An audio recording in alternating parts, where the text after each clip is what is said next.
પોરબંદરની ગોઢાણીયા મહિલા કોલેજ ખાતે સંયુક્ત અધિવેશન યોજાયું હતું, જેમાં વિવિધ અગ્રણીઓ ઉપસ્થિત રહ્યા હતા.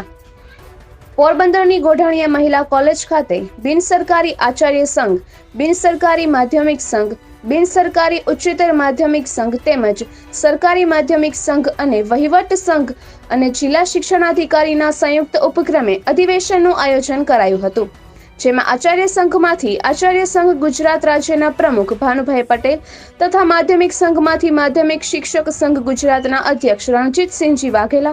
તેમજ ઉચ્ચતર માધ્યમિક સંઘમાંથી ઉચ્ચતર માધ્યમિક સંઘ ગુજરાતના મહામંત્રી સુનિલભાઈ જોશી તેમજ જિલ્લા ભાજપ પ્રમુખ રમેશભાઈ ઓળેદરા તેમજ ગુજરાત રાજ્ય માધ્યમિક અને ઉચ્ચતર માધ્યમિક શિક્ષણ બોર્ડના સભ્ય પ્રિયવર્ધન કોરાટ સભ્ય તેમજ અન્ય નામી અનામી મહેમાનોએ હાજરી આપી હતી તથા બધા સંઘોના હોદ્દેદારો તથા પ્રમુખો, આચાર્યો, શિક્ષકગણ બહોળી સંખ્યામાં હાજરી આપી હતી. સમગ્ર કાર્યક્રમમાં શિક્ષણની નવી નીતિ તેમજ વહીવટની મહેમાનો દ્વારા શિક્ષકો તેમજ આચાર્યોને સમજણ આપી હતી તથા શિક્ષણને લગતા પ્રશ્નોને ઉકેલવા અંગેની માહિતી આપવામાં આવી હતી.